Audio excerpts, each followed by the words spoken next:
Bit-by-bit construction are making the final modifications to the plan. They decided to add a few pools to the residential area so that people from the neighborhood could enjoy the warmer days of summer. However, while drafting the new changes to the plan, an employee made a few mistakes. The type of mistakes he made are very common in programming. The employee used capital letters in the instruction name. Unfortunately for him, computer instructions are case sensitive.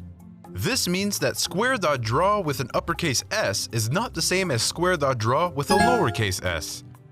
Our computer will not understand square.draw with an uppercase s.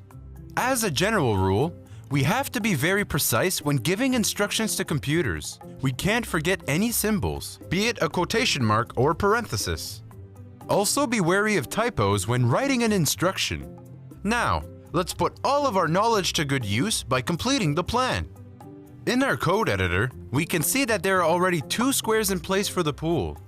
However, both square.draw instructions contain a mistake. The first square.draw contains an uppercase s. Let's change that to a lowercase s.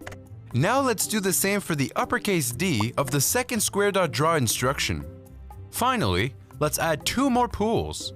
These 2 pools should be at the coordinates 7, 7 and 9, 7. Once that's done, run your code to make sure you added the pools properly.